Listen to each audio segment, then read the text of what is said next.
মসজিদের খতিবকে অপহরণ করা হলো। কারা করলো?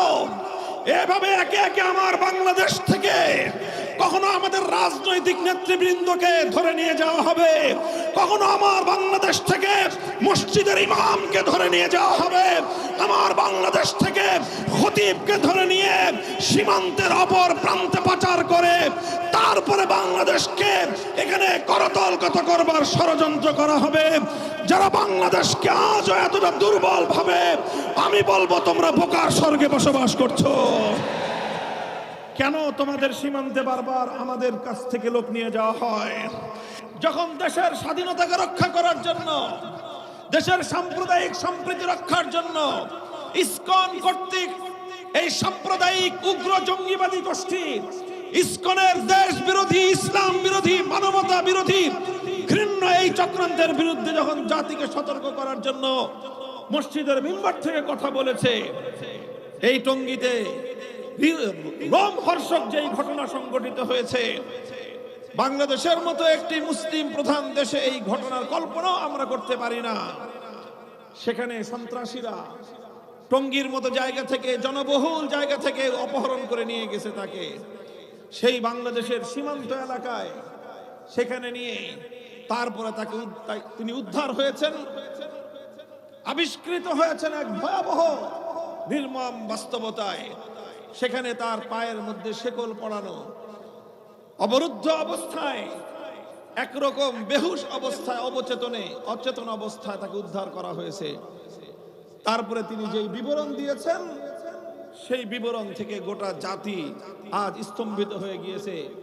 হঠাৎ করেই তাকে অপহরণ করা হয়নি, উপর্যুপরি তাকে হুমকি প্রদান করা হয়েছে, সতর্ক করা হয়েছে, খবরদার যেন ইসকনের বিরুদ্ধে কোনো কথা না বলা হয়, যেন এভাবে এই হিন্দুয়ানি এই ষড়যন্ত্রের বিরুদ্ধে যেন কোনো সচেতনতামূলক আলোচনা না করা হয়। তিনি যখন তাদের হুমকিকে উপেক্ষা করে দায়িত্ব পালনে অব্যাহত রেখেছেন, দায়িত্ব পালন, তখনই তাকে এই ভয়াবহ অপহরণের এই ঘটনা ঘটানো হয়েছে। মুহতারাম হাজিরিন, ঘটনাগুলো একটার পর একটা ঘটতেছে এবং বাংলাদেশের বর্তমান যে রাজনৈতিক ক্রান্তিকাল, সেই ক্রান্তিকালে একটার পরে একটা নাশকতামূলক ঘটনাও ঘটতেছে। এই সব কিছু দেখে আমাদের আশঙ্কা তৈরি হচ্ছে যে এখন বাংলাদেশ এক নতুন বাংলাদেশ হিসেবে উপনীত হওয়ার, একটি নতুন পথে যাত্রা করার, ইসলামের পথে বাংলাদেশ মহাসড়কে যাত্রা করবার প্রস্তুতি গ্রহণ করছে। ইসলামের পথে বাংলার এই অগ্রযাত্রাকে রুখে দেওয়ার জন্য আন্তর্জাতিক পর্যায়ে ইসলাম বিরোধী চক্র বাংলাদেশকে আজ টার্গেটে পরিণত করেছে।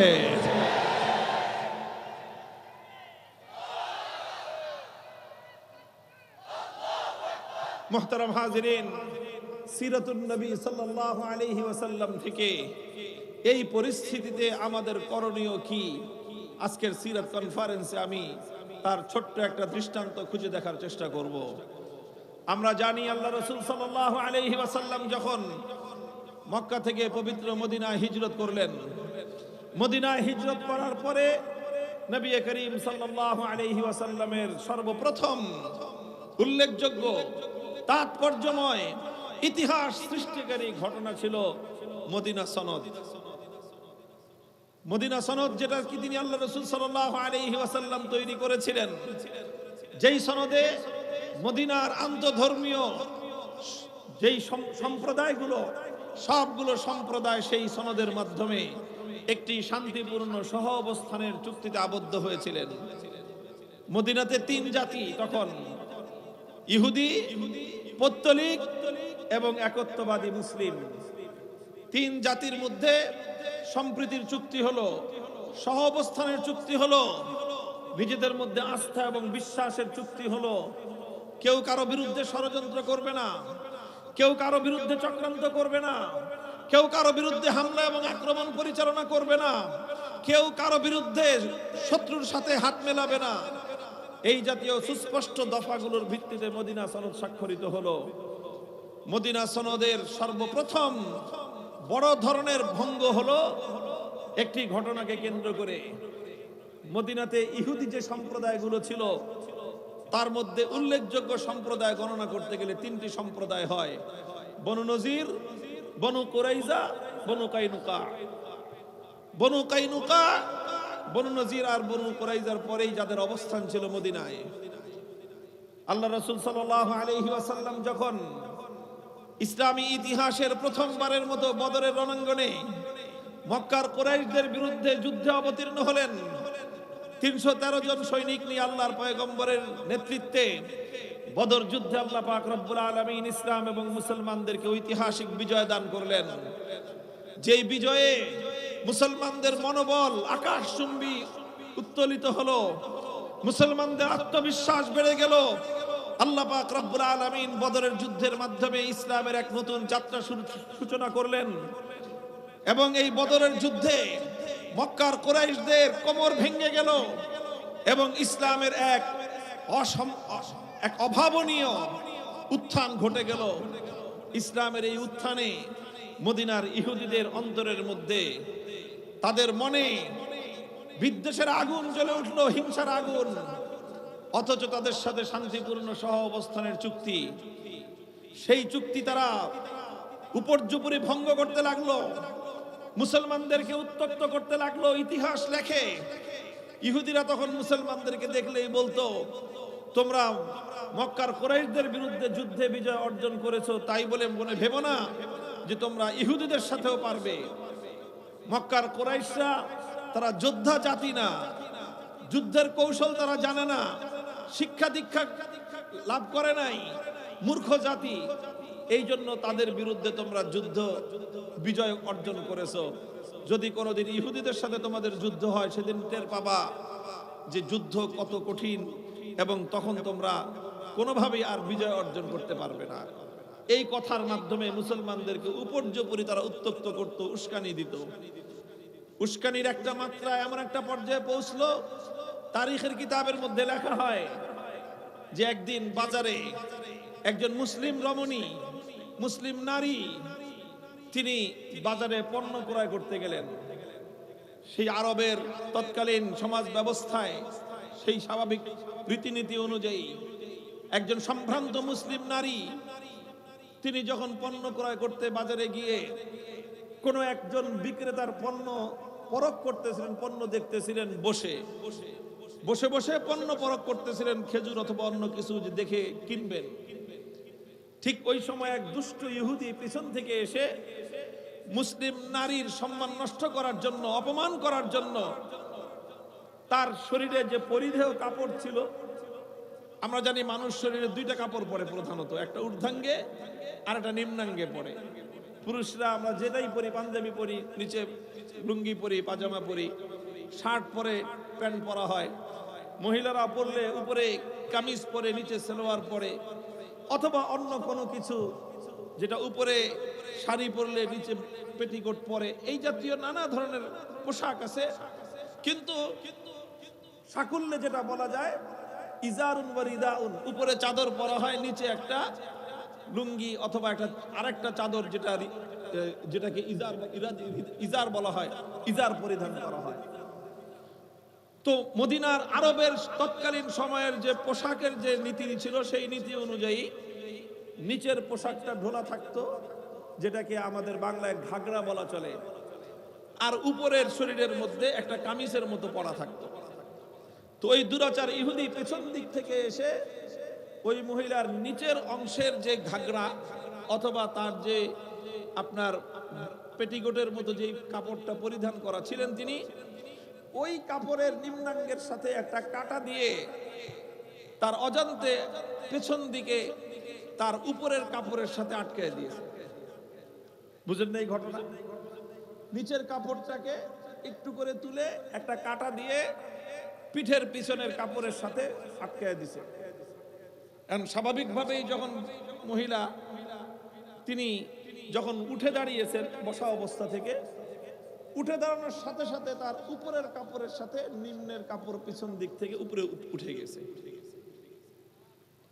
একটা অসম্মান, কত বড় একটা অমর্যাদা একজন সম্ভ্রান্ত নারীর জন্য এটা, যে শত শত হাজার হাজার মানুষ বাজারের মধ্যে তার সতর খুলে গেছে। আর এই যখন একজন মহিলা এমন অপমানিত হলেন, ইহুদিরা যারা এই চক্রান্ত করেছিল, দুষ্ট চক্র, তারা এটা উল্লাসে ফেটে পড়ল। একজন মুসলিম রমণীকে অপমান করে তারা উল্লাসে ফেটে পড়ল। তারা আরো বেশি তাকে অপমান করতে লাগলো। ও মুসলমান, তোমার সামনে যখন তোমার এক বোন অসম্মানিত হয়, ও মুসলমান, তোমার সামনে যখন তোমার এক মা তার ইজ্জত নিয়ে ছিনিমিনি খেলা হয়, তোমার সামনে যখন তোমার এক কন্যার ইজ্জতের উপর কোন কুলাঙ্গার হস্ত উত্তোলন করে, তখন তোমার কি ভূমিকা হওয়া উচিত? তোমার মনোভাব কি হওয়া উচিত? ইতিহাসের সোনালী পাতা উল্টাও। মুসলমানদের তৎকালীন সোনার মদিনায় আল্লাহর পয়গম্বরের পবিত্র আত্মা সাহাবায়ে কেরাম থেকে তার আদর্শ শেখো। এই দৃশ্য দেখলেন, ইহুদিরা উল্লাসে ফেটে পড়ল, মুসলমানরা লজ্জায় মাথা নত করলেন। এক মুসলিম যুবক তাকিয়ে দেখলেন, কোন দুরাচার ইহুদি এভাবে জনসম্মুখে একজন মুসলিম নারীর ইজ্জত নিয়ে ছিনিমিনি খেলতে পারে। কোনো দ্বিধা করেন নাই, কোনো ফয়সালা জানতে চান নাই। সঙ্গে সঙ্গে কোষবদ্ধ তরবারি উন্মুক্ত করে গোটা বাজারের সমস্ত মানুষের সামনে ইহুদির উপর আক্রমণ পরিচালনা করে তার শিরচ্ছেদ করে দিয়ে এক বোনের ইজ্জত সম্মান এক ভাইয়ের কাছে কতটা বেশি হতে পারে তার প্রমাণ তিনি রাখলেন। মুহতারাম হাজিরিন, ঘটনা এখানেই থেমে যায়নি, পাল্টা আক্রমণ করে ইহুদিরাও এবং সেই মুসলিম যুবককে, মর্দে মুজাহিদকে তারা পাল্টা আক্রমণে তাকে শহীদ করে দেওয়া হয়। মুহতারাম হাজিরিন, ঘটনা ঘটে গেল, হঠাৎ একজন মুসলমান শহীদ হলেন, এক দুরাচার ইহুদি নিহত হলো, অথচ পরস্পর তখনও শান্তি চুক্তি বহাল বিদ্যমান। এরপরে উভয় পক্ষের মধ্যে উত্তেজনা ছড়িয়ে পড়ল। ঘটনা উভয় পক্ষ এটা আলোচনায় বসলো। রাসূল আকরাম সাল্লাল্লাহু আলাইহি ওয়াসাল্লামের কাছে এই ঘটনা যখন উত্থাপিত হলো, আল্লাহর রাসূল সাল্লাল্লাহু আলাইহি ওয়াসাল্লাম তিনি রাহমাতুল লিল আলামিন ছিলেন, মানবতার মূর্ত প্রতীক ছিলেন, উদারতার মূর্ত প্রতীক ছিলেন, আন্তঃধর্মীয় সম্প্রীতির রূপকার ছিলেন। তিনি মদিনা সনদ বাস্তবায়নের মাধ্যমে বিশ্ব ইতিহাসে ভিন্ন ভিন্ন জাতিগুলো কিভাবে একসঙ্গে একটা ভূখণ্ডে শান্তিপূর্ণভাবে বসবাস করতে পারে, এই বিশ্ব ইতিহাসের সবচেয়ে বড় রূপকার মুহাম্মদ আরবি সাল্লাল্লাহু আলাইহি ওয়াসাল্লাম। তার সামনে যখন এই ঘটনা উত্থাপিত হলো, তিনি ফয়সালা দিয়েছিলেন যে এক মুসলিম নারীর ইজ্জত নিয়ে যারা ছিনিমিনি খেলতে পারে, মুসলমান সব প্রশ্নে আপোষ করতে পারে, মুসলমান তার মায়ের ইজ্জতের প্রশ্নে আপোষ করতে পারে না, মুসলমান তার বোনের ইজ্জতের প্রশ্নে কোন নমনীয়তা প্রদর্শন করতে পারে না। আল্লাহর পয়গম্বর ফয়সালা ঘোষণা করলেন, বনু কাইনুকা তারা আমার এক কন্যাকে অপমান করেছে এবং যেই মুসলমান সেই দুরাচারের বিরুদ্ধে তরবারি উন্মুক্ত করেছে, তার তরবারিতে যথাযথ ফয়সালাই কার্যকর হয়েছিল। সুতরাং ইহুদিরা তাকে হত্যা করে দ্বিতীয় অপরাধ তারা করেছে, একজন নিরপরাধ মুসলমানকে তারা শহীদ করেছে। কাজেই এখন বনু কাইনুকাকে আমাদের এই দুই ঘটনার জন্য তাদেরকে মাথা পেতে অপরাধ স্বীকার করে আমার এই নিহত মুসলমানের মৃত্যুর বিনিময়ে তাকে তার ক্ষতিপূরণ রক্তপান দিয়ত দিতে হবে। বনু কাইনুকায়ের লোকজন দিয়ত দিতে গরিমসি করবার সঙ্গে সঙ্গে আল্লাহর রাসূল সাল্লাল্লাহু আলাইহি ওয়াসাল্লাম ফয়সালা শুনায়ে দিলেন, বিশ্বাসঘাতকতা করেছে বনু কাইনুকা, চুক্তি ভঙ্গ করেছে বনু কাইনুকা, তারা মুসলমানদের সঙ্গে শান্তিপূর্ণ সসম্মানে অবস্থান করবার যেই চুক্তি করেছিল, সেই চুক্তি ভঙ্গ করার মাধ্যমে মদিনাতে অবস্থান করবার অধিকার তারা হারিয়ে ফেলেছে। সুতরাং আল্লাহর পয়গম্বর ঘোষণা করলেন, বনু কাইনুকা মদিনায় বসবাস করতে পারবে না, তাদেরকে মদিনা ছেড়ে বাইরে চলে যেতে হবে।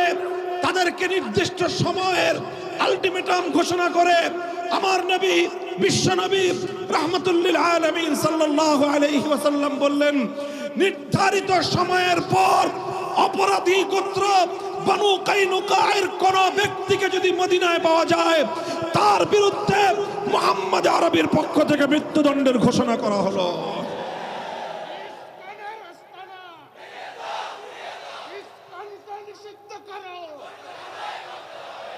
মুহতারাম হাজিরিন, এইভাবে বনু কাইনুকা শেষ পর্যন্ত তারা নতি স্বীকার করতে বাধ্য হলো। সোনার মদিনা থেকে তারা বহিষ্কার হলো এবং চিরদিনের জন্য বনু কাইনুকা মদিনায় নিষিদ্ধ ঘোষিত হয়ে গেল। মুহতারাম হাজিরিন, এই হলো মদিনা সনদের বাস্তবায়নের সূচনা ঘটলো। আজ বাংলাদেশে আমাদেরকে সাম্প্রদায়িক সম্প্রীতির সবক শোনানো হয়। আজ মুসলমানদের 90-92% মুসলমানদের শত শত বছর ধরে যেই মুসলমানদের পূর্বপুরুষরা চোখের অশ্রু দিয়ে, মাথার ঘাম জড়িয়ে, বুকের রক্ত দিয়ে মুসলিম জাতিসত্তার ভিত্তিতে যে বাংলাদেশ গড়ে তুলেছে, সেই বাংলাদেশে আমরা সম্প্রীতির দৃষ্টান্ত স্থাপন করে শত শত বছর ধরে চলে এসেছি। কিন্তু মনে রাখবে, আমরা যেই মদিনা সনদ অনুযায়ী শান্তি প্রতিষ্ঠা করতে জানি, আমরা যেই মদিনা সনদের অনুসরণে সম্প্রীতির নজির স্থাপন করতে জানি, সেই মদিনা সনদের সম্প্রীতির উপর যদি কোন কুলাঙ্গার আঘাত করে, সে হাত আমরা ভেঙে দিতে জানি, সে হাত আমরা ভেঙে দিতে জানি।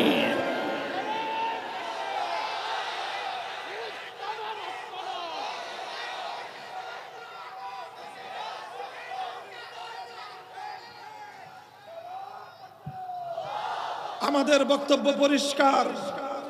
এই যে আমাদের ভাই মসজিদের খতিবকে অপহরণ করা হলো, কারা করলো? এভাবে একে একে আমার বাংলাদেশ থেকে কখনো আমাদের রাজনৈতিক নেতৃবৃন্দকে ধরে নিয়ে যাওয়া হবে, কখনো আমার বাংলাদেশ থেকে মসজিদের ইমামকে ধরে নিয়ে যাওয়া হবে, আমার বাংলাদেশ থেকে খতিবকে ধরে নিয়ে সীমান্তের অপর প্রান্তে পাচার করে তারপরে বাংলাদেশকে এখানে করতলগত করবার ষড়যন্ত্র করা হবে। যারা বাংলাদেশকে আজও এতটা দুর্বল ভাবে, আমি বলবো তোমরা বোকার স্বর্গে বসবাস করছো। কেন তোমাদের সীমান্তে বারবার আমাদের কাছ থেকে লোক নিয়ে যাওয়া হয়? কেন ইলিয়াস আলীকে এভাবে বাংলাদেশ থেকে গুম করা হয়েছিল? কেন এভাবে সালাউদ্দিন সাহেবকে বাংলাদেশ থেকে ধরে তোমার দেশে কেন নিয়ে যাওয়া হয়?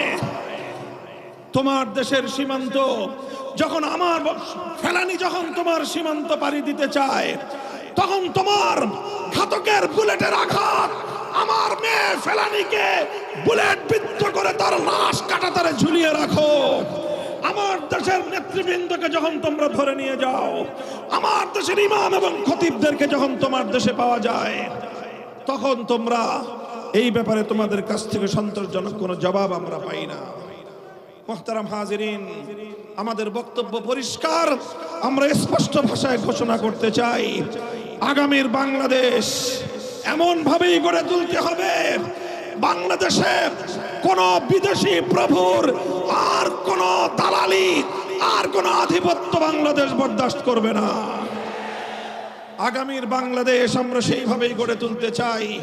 আমার আখেরি পয়গাম, আমার সর্বশেষ কথা, বাংলাদেশ কখনো পূর্ববঙ্গ ছিল, বাংলাদেশ কখনো পূর্ব পাকিস্তান ছিল। আজ 54 বছর ধরে বাংলাদেশ নামে এগিয়ে যাচ্ছি আমরা। এই ইতিহাস প্রমাণ করে, বিগত 200-250 বছরের ইতিহাস, বাংলাদেশ এবং ইসলাম এক সূত্রে গাঁথা। ইসলাম না থাকলে বাংলাদেশ থাকে না। বাংলাদেশের মুসলিম জাতিসত্তার ভিত্তিতে বাংলাদেশের রাষ্ট্র গড়ে উঠেছে। সুতরাং যারা বাংলাদেশে ইসলামের শত্রু, তারাই বাংলার স্বাধীনতার দুশমন। আগামীতে বাংলাদেশের ঐতিহাসিক বাক বদলকারী টার্নিং পয়েন্টের প্রান্তে দাঁড়িয়ে আমরা বলতে চাই, 24 জুলাই বিপ্লবের পর বাংলার মানুষ আরেকটি বিপ্লব দেখতে চায়, আরেকটি অভ্যুত্থান দেখতে চায়। সে বিপ্লব হবে ইসলামের বিপ্লব, সে বিপ্লব হবে ইসলামী হুকুমত কায়েমের বিপ্লব। এই প্রস্তুত থাকবেন তো ইনশাআল্লাহ? আগামীর বাংলাদেশের মানুষ ইসলাম ছাড়া এদেশে আর কিছু দেখবে না ইনশাআল্লাহ। এদেশে ইসলাম না থাকলে ইসলামী রাষ্ট্র প্রতিষ্ঠা যদি না করতে পারি, আমরা বাংলাদেশের স্বাধীনতা রক্ষা করা সম্ভব হবে না।